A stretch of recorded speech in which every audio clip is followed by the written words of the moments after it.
Good evening everyone. उम्मीद करती हूँ सभी लोग बहुत बढ़िया तरीके से पढ़ रहे होंगे। और कल हमने एक इम्पॉर्टेंट टॉपिक अपना कला और संस्कृति का लगभग बड़ा हिस्सा कल पूरा कर लिया था। फिल्म जगत पर आकर हमने उस टॉपिक को बीच में छोड़ दिया था ताकि अलग चीज़ें जब शुरू हों तो नए दिन से हों। कल हम लोगों ने जाना था अपने हरियाणा की कला और संस्कृति में लोक गीतों के बारे में और अपने वाद्य यंत्रों के बारे में। हमने देखा था धमाल एक नृत्य था, कहीं मंजीरा नाम का नृत्य था जो कि एक वाद्य यंत्र भी है, कहीं हमने देखा था कि रतवाई था, कहीं रास था, रासलीला था, और फिर लास्या तांडव रास के ही प्रकार थे। फिर हमने देखा था घूमर, झूमर, डफ, और कोई गम में किया जाने वाला खेड़ा नृत्य था या खेड़ नृत्य था या खेड नृत्य उसी को कहते हैं, जींद की बेल्ट में। फिर इस तरह के बहुत सारे हमने डांसेस के बारे में जाना।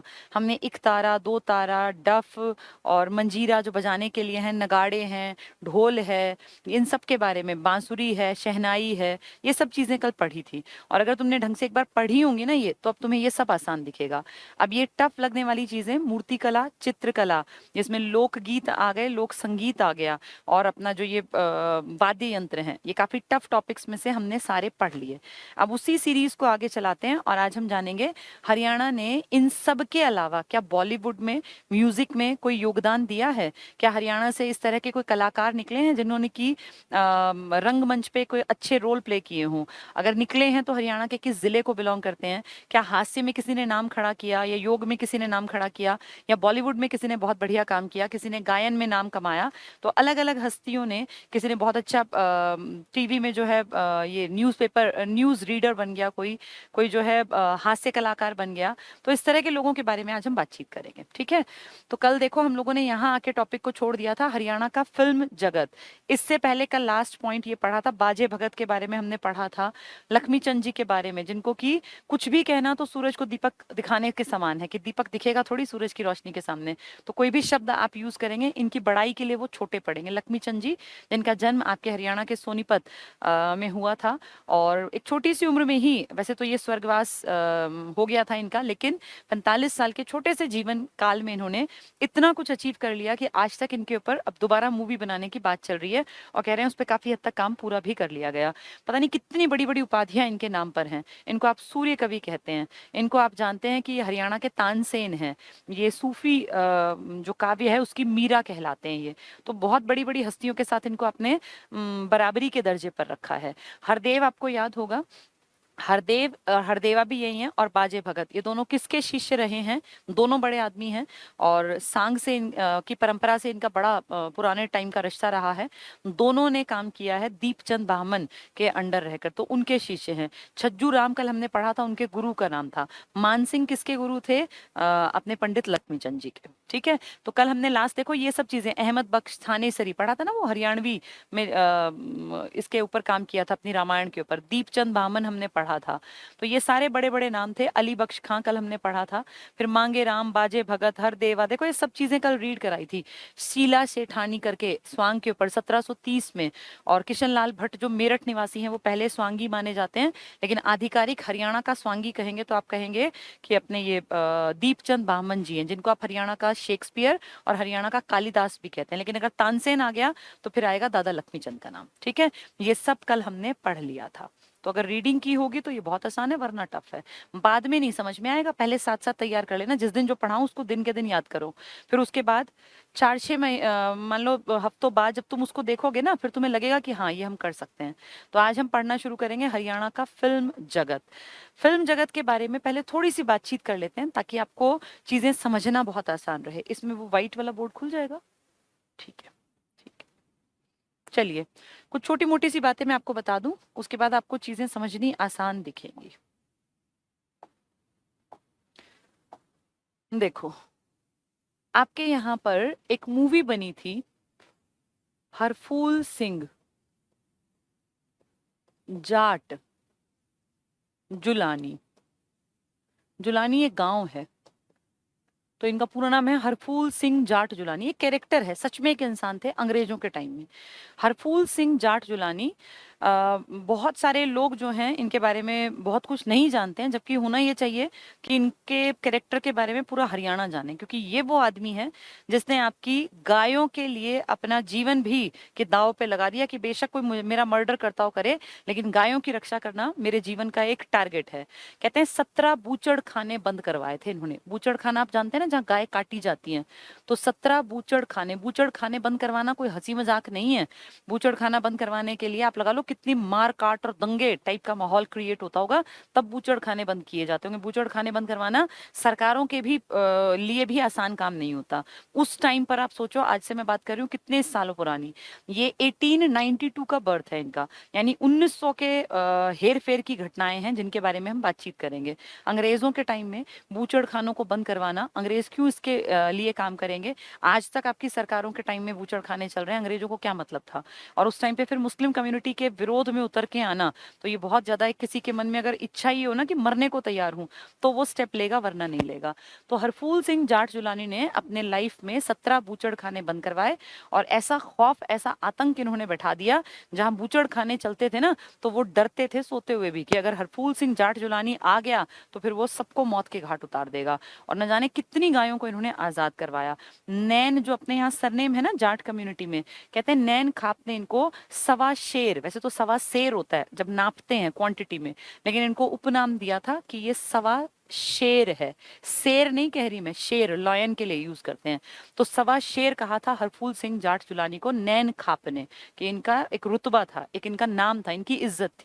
और इसी तरह कुछ लोगों ने कहा कि ये इस तरह के कैरेक्टर के आदमी थे कि ये कभी भी किसी के साथ अन्याय बर्दाश्त नहीं करते थे। तो लोगों ने कह दिया चलता फिरता कोर्ट है ये, तो चलती फिरती अदालत का भी उपनाम दिया गया कि ये चलता फिरता कोर्ट है, किसी के साथ गलत होने नहीं देंगे। बहुत ही बढ़िया आदमी थे, जनता इनको बहुत प्यार करती थी। लेकिन इन्होंने कहीं ना कहीं छोटी मोटी गलतियां कर दी थी। गलती भी क्या थी, मैं आपको कहानी सुना दूं इनकी। जब ये बचपन में थे ना, तो इनके जो पिताजी हैं वो चल बसे थे। इनकी माँ जो है, उन्होंने किसी से शादी की, किसी दूसरे आदमी से, फिर उनकी प्रॉपर्टी पे कुछ इस तरह का डिस्प्यूट हुआ। जब ये बड़े हुए तो इनको प्रॉपर्टी में कोई हिस्सा नहीं दिया गया।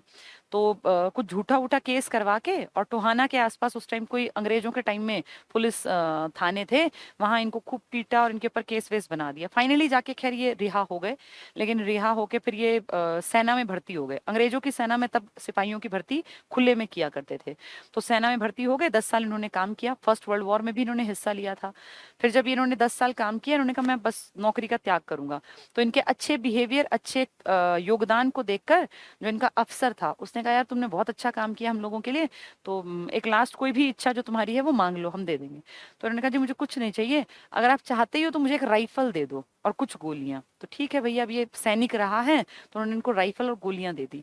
तो वो राइफल लेके गोलियां भर के सबसे पहले उस थाने में गए जहाँ के जो वो पुलिस चौकी का जो मुखिया था ना, जिसने इन पे झूठा केस बनाया था, उसको मार दिया इन्होंने। और उसके बाद फिर अपने घर गए, फिर अपने घर वालों को पंचायत बुलाई कि भाई मेरी जमीन थी, मुझसे क्यों छीनी ये वो। तो वहां भी जब बात नहीं बनी, तो वहां भी एक आधे का इन्होंने मर्डर कर दिया, जो गलत कर रहे थे, जो अन्याय कर रहे थे।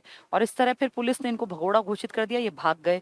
फिर अब पुलिस ने इनके सिर पे इनाम रख दिया कि अगर कभी पकड़े गए तो इतने रुपए जो इसको पकड़वाएगा उसको मिलेंगे। और इस तरह से ये जो है मर्डरर है। तो ये छिप के बेचारे अपना जीवन काटने लग गए। लेकिन इनके मन में था कि समाज के लोगों के साथ अन्याय होने नहीं दूंगा, कोई भी गलत करेगा तो मैं उसको मारूंगा। और इनके पास हथियार थे ही। तो फिर इन्होंने जो है लोगों के न्याय के लिए, लोग जैसे दुखी होते तो न्याय की गुहार लगाते, इनसे छिपके रहा करते थे, भेष बदल के रहा करते थे। और इस तरह फिर इन्होंने बूचड़ खाने बंद करवाए, गायों की रक्षा की। तो लोगों के बीच में बहुत फेमस थे, और लोगों के प्रति इनके मन में बहुत पॉजिटिव था कि भाई जनता के साथ अन्याय ना हो। इसलिए बहुत सारे लोग इनको, हरफूल सिंह जाट जुलानी को, रॉबिन हुड ऑफ हरियाणा भी नाम दे देते हैं। रॉबिन हुड ये एक कैरेक्टर है अंग्रेजी किताबों में, अंग्रेजी साहित्य में रॉबिन हुड एक कैरेक्टर है। और रॉबिन हुड जो है ना, वो लोगों की रक्षा करता है, गरीबों की, असहायों की, दुखी टाइप के लोगों की। तो ये आपका रॉबिन हुड है। इसने हरियाणा की जनता जो गरीब थी, असहाय थी, परेशान थी, दुखी थी, कभी अंग्रेजों के कारण, कभी किसी ताकतवर जमींदार के कारण, या कभी जो रांगड़ थे ना यहाँ पे, जो मुस्लिम कम्युनिटी के कुछ लोग थे, जो कि जबरदस्ती गायों को उठा के ले जाते, उनको काटते, उनका मांस खाते, बाहर भेजते, इन सब प्रॉब्लम्स से निजात दिलाने में इस आदमी ने एक बहुत इंपॉर्टेंट रोल प्ले किया। लेकिन फाइनली एक दिन कहते हैं राजस्थान में कोई इनकी मुंह बोली बहन थी, ये उसके घर गए हुए थे और वहां दोपहर का खाना खा के सो गए। जैसे इनको ना लोग अपने घर में पनाह देते थे क्योंकि आदमी अच्छा था ये, लेकिन अंग्रेजों ने इसके सिर पे इनाम रख रखा था। तो कहते हैं इनके मुंह बोली बहन के हस्बैंड ने अंग्रेजों को मुखबिरी कर दी कि भाई मेरे यहाँ मेरे घर में ऐसे हरफूल सिंह जाट चुलानी है जिसकी कि आप सर पे आपने इनाम रखा हुआ है। पुलिस आई, सोते हुए को पकड़ के ले गई, फिर फांसी की सजा दी। 1935-36 के आसपास की शायद ये घटनाएं हैं। और इस तरह से एक बेहतरीन इंसान जिसने समाज के लिए, जिसने जानवरों के लिए भी बहुत अच्छा काम किया, उसकी लाइफ का अंत हो गया। तो एक ऐसा कैरेक्टर जिसको कि जानबूझ के शायद उभारा नहीं गया, लेकिन उन्होंने लोकल लेवल पे बहुत काम किया, लोगों की सहायता की, इसलिए रॉबिन हुड ऑफ हरियाणा है हरफूल सिंह जाट जुलानी। ठीक है, इनके ऊपर मूवी बनती है आपके हरियाणा में पहली बार, क्योंकि ऐसा कैरेक्टर था कि लोग जाने, तो वो मूवी बनाई गई 1970 में, क्योंकि 66 में तो हरियाणा अलग ही हुआ था नवंबर में। 1970 में हरफूल सिंह जाट जुलानी मूवी बनी और आनंद नाम के एक आदमी, जिनको जेलदार भी कह देते हैं, वो इसके डायरेक्टर थे। इससे पहले भी मूवी बनी थी 1969 में। 66 तो आप लगा लो एंड में हुआ ही थी, आप अलग 67, 68, 69 में आपने मूवी बना दी थी धरती। लेकिन ये शॉर्ट फिल्म थी, ये लघु फिल्म थी, मतलब कुछ मिनट की मूवी थी। ये प्रॉपर मूवी थी जिसको आप मूवी कहते हैं, मतलब 1.5-2 घंटे कम से कम जो चले उसको आप मूवी मानते हैं, वरना 10-5 मिनट वाली को आप कहते हैं शॉर्ट फिल्म है। तो ये धरती मूवी आप पहले बनी है, लेकिन ये लघु चित्र पे आधारित थी, ये एक बड़ी मूवी थी। फिर तो जैसे एक लाइन सी लग गई, वीर घटोत्कच है, बीरा शेरा है 1974 में। फिर लेकिन ये बहुत ज्यादा फेमस नहीं हो पाई मूवीज। 1983 में आपके हरियाणा में एक मूवी बनी जिसको नाम दिया गया बहू रानी, और ये मूवी काफी फेमस हुई, मतलब लोगों ने इसको पसंद किया, तो काफी इसको लोगों ने सराहा, लोग देखने भी गए। तो मूवीज चलती तब है जब जनता उनको पसंद करे, जनता रिकमेंड करे, लोग देखने जाएं, तभी कहते हैं ना मूवी सुपर डुपर हिट गई। तो अब तक आपके हरियाणा में चाहे बीरा शेरा की बात करें, वीर घटोत्कच की बात करें जिसमें मास्टर चंदगी राम जी ने रोल प्ले किया था, जो कि बहुत बड़ा कैरेक्टर है चंदगी राम जी का, या आप बात करें हरफूल सिंह जाट जुलानी की या धरती की, बहुत लोग नहीं देखते थे, लेकिन 1983 में बनी बहुरानी मूवी को लोगों ने सराहा, ये पहली हिट मूवी कहलाई। इसके अगले साल 1984 में एक मूवी बनाई गई चंद्रावल, हर बच्चा जानता होगा चंद्रावल, हरियाणा की सबसे ज्यादा चलने वाली मूवी है, इसको सुपर डुपर हिट मूवी कहा गया। और कहते हैं इतना पैसा कमाया इस मूवी ने, इतना पैसा कमाया कि सिर्फ फरीदाबाद के एक सिनेमा हॉल से इस पूरी मूवी में जितनी लागत आई थी ना, पैसों की, पैसा तो लगता है मूवी बनाने में, वो सारी एक सिनेमा हॉल से पूरी हो गई। तो सोचो पूरे उत्तर भारत में ये दिल्ली में भी देखी गई, हरियाणा में भी, राजस्थान में भी, यूपी में भी और पंजाब के भी कुछ हिस्सों में। तो इतने सारी एरियाज में अगर मूवी चली और जिसकी कीमत सिर्फ एक सिनेमा हॉल से पूरी हो गई, इसका मतलब बाकी तो सारा प्रॉफिट था। तो काफी हद तक सफलतम फिल्मों में पहला नाम आप लेंगे, एक होती है सफल, एक होती है सफलतम, बहुत सुपर डुपर हिट। तो जिसे कहते हैं ना ब्लॉकबस्टर मूवी थी, तो ये थी आपकी चंद्रावल 1984 की, जिसमें कि आपकी कुछ खास बड़े लोगों ने काम किया इसमें। फिर निर्देशक का नाम, निर्माता का नाम आपने सुना भी होगा, जयंत प्रभाकर है, देवी शंकर प्रभाकर है। तो प्रभाकर ना बेसिकली एक खानदान है पूरा, इन्हीं में से आपको डायरेक्टर मिल जाएंगे, इन्हीं में लेखक मिलेंगे, इन्हीं में आपको प्रोड्यूसर मिलेंगे। बहुत लोग तो शायद प्रोड्यूसर और डायरेक्टर में डिफरेंस भी ना जानते हो, मैं बता देती हूँ। प्रोड्यूसर वो होता है आपका जो फिल्म में पैसा लगाता है, भाई कहीं जाएंगे, मूवी को शूट करेंगे, वहां चाय पानी होगा, एक्टर्स आएंगे, वो कहीं ठहरेंगे, पूरी एक टीम होगी, उनका लंच होगा, उनका डिनर होगा, कॉस्ट्यूम्स आएंगे, तो खर्चा होता है ना। कोई मूवी बनाने में आज आप देखो करोड़ों रुपए लगते हैं, तब भी कुछ तो लगता ही होगा। तो वो सारा पैसा कौन लगाएगा? प्रोड्यूसर। वो प्रोड्यूस करेगा, वो पैसा देगा। फिर इस प्रोड्यूसर के पैसे को सही यूटिलाइज करना, पिक्चर में, मूवी में सीन अच्छा हो, इस जगह से ऐसे फिल्माया जाए, अब इस तरह से इसको पूरा जो है दिखाना चाहिए, या अब इसको क्लोज में सीन दिखाएं या दूर में दिखाएं, या पहाड़ों में इसको शूट करें या नदी के पास शूट करें या घर के अंदर शूट करें, ये डिसीजन प्रोड्यूसर नहीं लेता। इसके लिए वो जिसको अपने पास बुलाता है वो आदमी कहलाता है डायरेक्टर। डायरेक्टर डायरेक्शंस देगा, भाई ये इस तरह से शूट करना है, ये इस तरह से। तो फिल्मों का एक होता है निर्माता और एक होता है निर्देशक। निर्माता होता है पैसा लगाने वाला और निर्देशक होता है जो डायरेक्शन दे कि इस सीन में ऐसे एक्टिंग होनी चाहिए, इस सीन में ये ऐसे बोलना चाहिए। तो इस तरह से ये दोनों बहुत ज्यादा इंपॉर्टेंट रोल प्ले करते हैं, क्योंकि अगर पैसा नहीं होगा तो मूवी बनेगी कैसे? बजट भी चाहिए होता है, अच्छा पैसा लगेगा तो अच्छी मूवी बनेगी। भाई अच्छे डायरेक्टर महंगा लिया जाए, अच्छे एक्टर्स लिए जाएं, लोकेशन अच्छी हो, फिर म्यूजिक डायरेक्टर अच्छा हो, तो हर चीज में पैसा लगाना पड़ेगा ना। लेकिन उन सबको, उस पैसे को सही यूटिलाइज करने की समझ किसके अंदर होती है? होती है डायरेक्टर। ये दो बहुत बड़ी चीज हैं। प्रोड्यूसर को आप बोलते हैं निर्माता, ये होता है निर्देशक। तो निर्माता निर्देशक एक ही परिवार के हैं। ये जयंत प्रभाकर मैंने आपको बताया, और एक बताया देवी शंकर प्रभाकर, जो लेखक भी हैं और जो निर्माता भी हैं। निर्देशक कौन है? जयंत प्रभाकर। ठीक है, वाहवाही हमेशा डायरेक्टर की जाती है, जो समझदार लोग हैं, क्योंकि डायरेक्टर ने पैसे का सही यूटिलाइजेशन किया। लेकिन पैसा लगाने के लिए भी तो कहीं ना कहीं जिगरा चाहिए, सारा पैसा डूब जाए तो वो प्रोड्यूसर होता है। ठीक है, तो ये आपके हरियाणा की सबसे ज्यादा सफलतम मूवी रही चंद्रावल। इसके बाद ढेरों मूवीज आई हैं आपकी, लेकिन जैसे कुछ खास नाम की बात करें तो यही है। फिर एक आपकी सन 2000 में, यानी 21 साल पहले, एक मूवी आपके यहाँ आई, इसका नाम है लाडो बसंती। और उस मूवी ने पहली बार नेशनल लेवल पे अपनी पहचान बनाई, क्योंकि उसको नेशनल अवार्ड मिला था। एक कैटेगरी का नेशनल अवार्ड मिला लाडो बसंती को। ठीक है, फिर इस तरह से कई आपकी मूवीज, पगड़ी द ऑनर आई, उसके ऊपर भी अवार्ड मिला, उसकी सह अभिनेत्री को अवार्ड मिला। तो इस तरह के कई बड़े बड़े नाम आपने दर्ज कर लिए। लेकिन ये कुछ खास बातें हैं जो इनिशियल स्टेज में, जिनके कारण हमारा नाम खड़ा हुआ। आज अगर देखें तो बॉलीवुड में ढेरों लोग हैं, जैसे बड़ी बड़ी मूवीज में ऐसे बहुत सारे चेहरे हैं, टेबल में पढ़ेंगे, जिनका की योगदान है हरियाणा में, बॉलीवुड में भी। ठीक है, तो हरियाणा का फिल्म जगत, अब एक एक पॉइंट को सुनते जाना, सब कुछ समझ में आएगा। हरियाणा की पहली फिल्म हरफूल सिंह जाट जुलानी 1970। अब ये हरफूल सिंह कौन है, हर किसी को पता होना चाहिए। ये यहाँ पे 1892 में जन्मा हुआ एक आदमी था, और इस आदमी ने हरियाणा के लोगों के लिए, यहाँ के लोगों के बीच में न्याय को बहुत हद तक फैलाया। तो इसलिए लोगों ने इसको कह दिया कि भैया ये रॉबिन हुड है। अब कहते हैं रॉबिन हुड ऑफ हरियाणा है ये, और ये चलती फिरती अदालत कहलाते हैं। इन्होंने गायों की रक्षा के लिए बहुत बड़े बड़े स्टेप्स लिए, 17 बूचड़ खाने बंद करवाए, और बाद में अंग्रेजों ने इनको अपने काल में फांसी दे दी। ठीक है, तो वही है ये हरफूल सिंह जाट जुलानी। 70 में मूवी बनी। के निर्माता कौन थे? निर्माता मतलब एक होता है निर्माता, एक होता है निर्देशक। निर्माता मतलब पैसा किसने लगाया, तो देवी शंकर प्रभाकर प्रोड्यूसर है ये। इसका निर्देशन यानी डायरेक्शन आनंद जैलदार सिंह ने किया था। तो जो ये है ना आनंद, ये 1970 में इन्होंने मूवी को डायरेक्शन दी है। कौन सी मूवी को? हरफूल सिंह जाट जुलानी।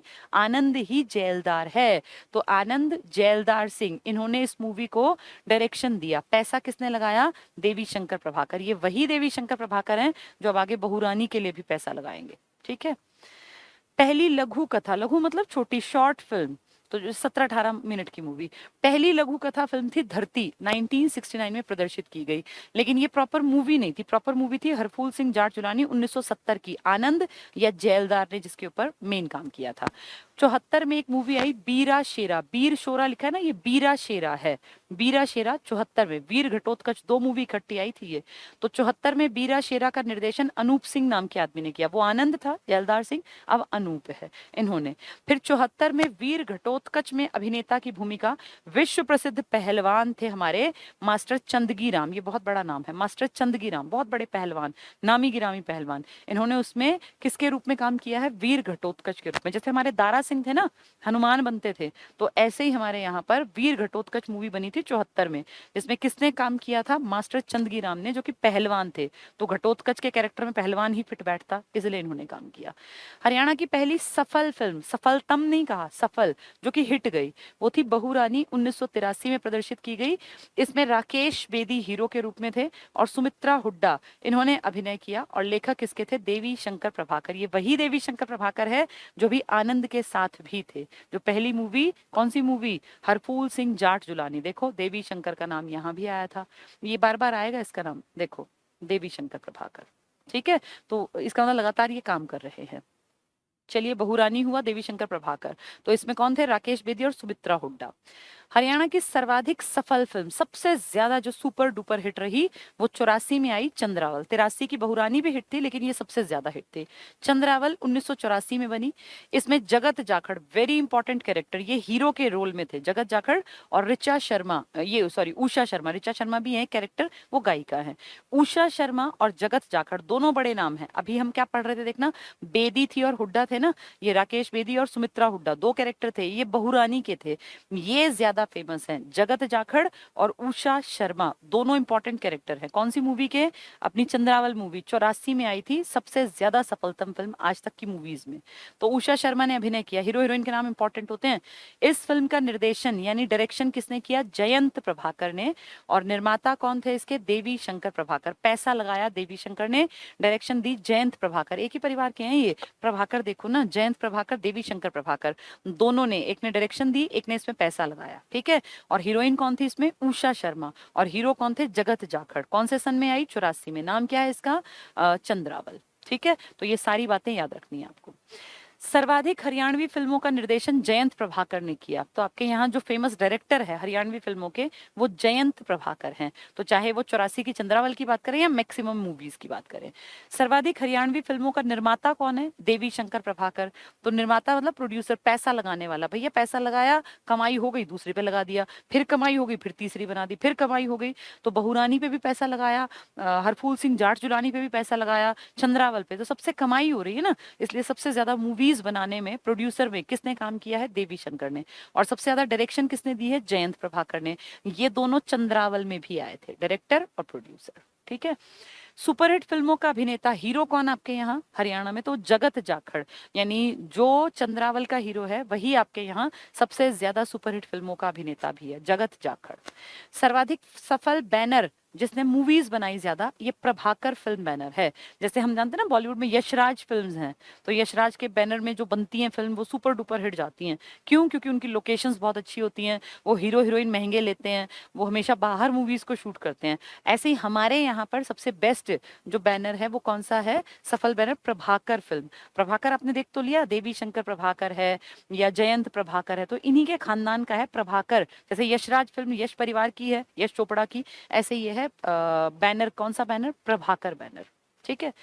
इस बैनर ने, प्रभाकर बैनर ने लाडो बसंती मूवी बनाई, फूल बंधन नहीं है, बदन है ये, फूल बदन, ये फिल्में भी बनाई हैं। हरियाणा की पहली कहानी लड़की की बहादुरी, तो हरियाणा की जो सबसे पहली कहानी लिखी गई वो माधव प्रसाद मिश्र ने लिखी, और उसका टाइटल है कहानी का, मूवी का नहीं, कहानी का, लड़की की बहादुरी। तो पहली कहानी हरियाणा की लड़की की बहादुरी माधव प्रसाद मिश्र ने लिखी थी। ये पूछ लेंगे हरियाणा की पहली कहानी, तो आप कहोगे लड़की की बहादुरी किसने लिखी है? माधव प्रसाद मिश्र ने, ठीक है। नेशनल फिल्म अवार्ड, जैसे ना किसी भी मूवी को अवार्ड मिलना बहुत नॉर्मल है, पैसे देके भी अवार्ड खरीदे जाते हैं, लेकिन नेशनल अवार्ड्स उनको मिलते हैं जो सच में कामयाब फिल्म होती हैं। चाहे उसको जनता ने कम देखा हो, लेकिन उसके अंदर सच में होना चाहिए कुछ इस तरह का कि जिसको आप कहें कि हाँ ये मूवी के पार्ट पे बढ़िया है। तो नेशनल अवार्ड मिलना मतलब मूवी ने काम किया है।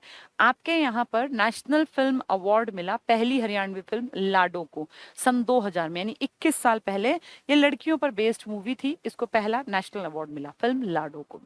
पहली सहायक अभिनेत्री, जैसे तो ना भाई एक हीरो होता है मेन, एक सेकेंडरी रोल प्ले करते हैं, तो इसको भी नेशनल पुरस्कार मिला। ये आपके यहाँ थी पगड़ी, या के जगह द कर देना, पगड़ी द ऑनर, ऑनर HONOUR मतलब इज्जत, पगड़ी द ऑनर, ये मूवी बनी थी। और इसमें एक महिला ने काम किया था जिसका नाम है बलविंदर कौर। इनको सह अभिनेत्री का नेशनल अवार्ड मिला था। तो इसका मतलब आपके यहाँ लाडो मूवी को नेशनल अवार्ड पहली बार मिला, और फिर आपके यहाँ एक असिस्टेंट एक्टर कह लो या को एक्टर कह लो, जिनका नाम क्या है महिला का? बलविंदर कौर। इन्होंने काम किया था पगड़ी द ऑनर इस मूवी में, यानी लाडो को भी नेशनल अवार्ड मिला है, और लाडो के साथ साथ फिर एक पगड़ी द ऑनर की जो बलविंदर कौर हैं, इनको भी सहायक अभिनेत्री के रूप में नेशनल अवार्ड मिला है, ठीक है। चलिए, ये तो थी बहुत बेसिक सी बातें, जो कि कॉन्सेप्ट समझ में आ गया होगा, अगर आपने वो बोर्ड पे देखा होगा तो ये सब बातें आपको समझ में आ गई। अब आते हैं टेबल के ऊपर, सिनेमा से जुड़े हरियाणवी कलाकार। अब इनमें आपको तरीका क्या होता है? बार बार पहले पढ़ने होते हैं, समझने, दिमाग में बैठाने होते हैं, फिर कुछ चीजें याद